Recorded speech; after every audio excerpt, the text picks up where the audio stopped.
സ്റ്റാറ്റിയിലെ correlation ആയിട്ടുള്ള ഒരു theory question ആണ് കേട്ടോ. Okay, theory question. നമുക്ക് പ്രോബ്ലം ആണെങ്കിലും തിയറി ആണെങ്കിലും ഒരു മാർക്ക് കിട്ടും. സോ വെറുതെ ഇത്തരം ക്വസ്റ്റ്യൻസ് ഒരിക്കലും മിസ് ചെയ്യരുത്. കോൺസെപ്റ്റ് വെച്ച് പഠിക്കുകയാണെന്നുണ്ടെങ്കിൽ നിങ്ങൾക്ക് എന്ത് ചെയ്യാൻ പറ്റും, ഒരു മാർക്ക് ഈസി ആയിട്ട് സ്കോർ ചെയ്യാൻ പറ്റും. നമുക്ക് ക്വസ്റ്റ്യൻ മീനിങ് ഒന്ന് നോക്കാം. ഓക്കെ, ഇത് സം ഓഫ്. സോ നമുക്ക് സമ്മ് തന്നിട്ടുണ്ട്. സം എന്ന് പറയുമ്പോൾ തന്നെ മൈൻഡിലോട്ട് എന്താ വരുന്നുണ്ട്, സിഗ്മ. ഈ സാധനമാണ് സം എന്ന് പറയുമ്പോൾ മൈൻഡിലോട്ട് വരുന്നുണ്ട്. Okay, sum of the product എന്ന് പറയുമ്പോൾ ഏതോ രണ്ട് നമ്പേഴ്സ് പിടിച്ച് ഇൻഡ്യൂ ചെയ്തിട്ടുണ്ട്. ഓക്കെ, ഡീവിയേഷൻ എന്ന് പറയുമ്പോൾ ഇവർ ഉദ്ദേശിക്കുന്ന ഡിഫറൻസ് ആണ് കേട്ടോ. അപ്പോൾ അവിടെ നിന്ന് ഇങ്ങോട്ട് മലയാളത്തിൽ നമ്മൾ മീനിങ് ചെയ്ത് കഴിഞ്ഞാൽ എന്തോ ഒരു ഡിഫറൻസിന്റെ പ്രൊഡക്റ്റിന്റെ sum. Okay, of X and Y. അപ്പോൾ രണ്ട് സീരീസ് ഉണ്ട്, എക്സ് എന്ന് പറയുന്ന സീരീസും വൈ എന്ന് പറയുന്ന സീരീസും. From there mean is 0. So എന്തോ ഒരു സാധനം അവർ വലിച്ച് നീട്ടി തന്നിട്ടുണ്ട്. ഇതെന്താന്നുള്ളത് നമുക്കൊന്ന് നോക്കാം. എക്സും വൈയും സീരീസ്, രണ്ട് സീരീസ്. അവരുടെ അരിത്തമെറ്റിക് മീനിൽ നിന്നും അവർ ഡിഫറൻസ് എടുത്തു.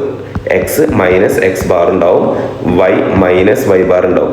അവരുടെ പ്രൊഡക്റ്റ്, സോ അവർ തമ്മിൽ ഇൻഡ്യൂ ചെയ്യാം അല്ലെ, അതിന്റെ സമ്മ്. സോ നമുക്ക് അവർ എന്തിന്റെ വാല്യൂ തന്നത്, sigma X minus X bar into Y minus Y bar that's equal to 0. ഇതാണ് അവർ തന്നത്. ഇതാണ് ഫസ്റ്റ് സ്റ്റേറ്റ്മെന്റ്. ഇത്രയും ചെറിയൊരു കാര്യത്തെ വലിച്ചു നീട്ടി ലാഗ് അടിപ്പിച്ചിട്ടാണ് അവർ തന്നത് അല്ലെ.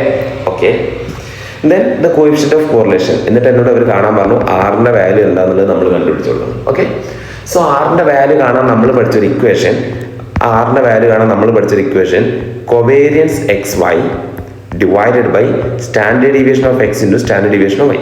അപ്പൊ ഈ കൊവേരിയൻസ് എക്സ് വൈ കാണണം, സ്റ്റാൻഡേർഡ് ഡീവിയേഷൻ ഓഫ് എക്സ് കാണണം, സ്റ്റാൻഡേർഡ് ഡീവിയേഷൻ ഓഫ് വൈ കാണണം അല്ലെ. ഇനി ഈ കൊവേരിയൻസ് എക്സ് വൈ കാണാൻ നമ്മളൊരു ഇക്വേഷൻ പഠിച്ചിട്ടുണ്ട്. അതെന്താ നമ്മൾ പഠിച്ച equation, covariance X Y equal to എന്താണ് equation, sigma X minus X bar into Y minus Y bar divided by N. ഇങ്ങനൊരു ഫോർമുലയുണ്ട്. അപ്പൊ ഇത് വെച്ച് നോക്കുന്ന സമയത്ത് നിങ്ങൾ ശ്രദ്ധിച്ചാൽ മതി, ഇതിന്റെ ആൻസർ 0 ആണെന്ന് തന്നിട്ടുണ്ട്. സോ ആ 0 ഇങ്ങോട്ട് കയറി വരും, മനസ്സിലായില്ലേ. അപ്പൊ ഇതിന്റെ ആൻസർ എന്ത് വരിക, 0 ഡിവൈഡഡ് ബൈ എൻ. അപ്പൊ നമുക്ക് എന്ത് കിട്ടുക, 0 എന്ന് കിട്ടും. അപ്പൊ കൊവേരിയൻസ് എക്സ് വൈയുടെ വാല്യൂ 0 ആണെന്നുണ്ടെങ്കിൽ 0 divided by standard deviation of X into standard deviation of Y 0. Finally നമ്മൾ പറയും r equal to 0.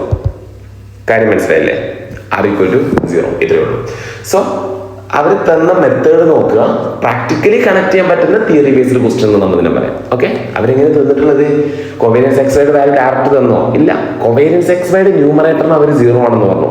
So covariance X വൈയുടെ ന്യൂമറേറ്റർ 0 ആണെങ്കിൽ ആര് 0 ആകും, കൊവേരിയൻസ് എക്സ് വൈ 0 ആകും. സോ കൊവേരിയൻസ് എക്സ് വൈ 0 ആണെങ്കിൽ, ഓക്കെ, ഇതിനു മുന്നേ ഒരു ക്വസ്റ്റ്യൻ നമ്മൾ പറഞ്ഞിട്ടുണ്ട്, കൊവേരിയൻസ് എക്സ് വൈയുടെ വാല്യൂ 0 ആണെങ്കിൽ ആർ 0 ആണ്, കൊവേരിയൻസ് എക്സ് വൈയുടെ വാല്യൂ പോസിറ്റീവ് ആണെങ്കിൽ ആർ പോസിറ്റീവ് ആണ്, കൊവേരിയൻസ് എക്സ് വൈയുടെ വാല്യൂ നെഗറ്റീവ് ആണെങ്കിൽ ആർ നെഗറ്റീവ് ആണ്. സോ അതൊന്ന് ഓർത്ത് വെച്ചാൽ മതി. തിയറിയാണ്, കോൺസെപ്റ്റ് ആണ്. Okay, so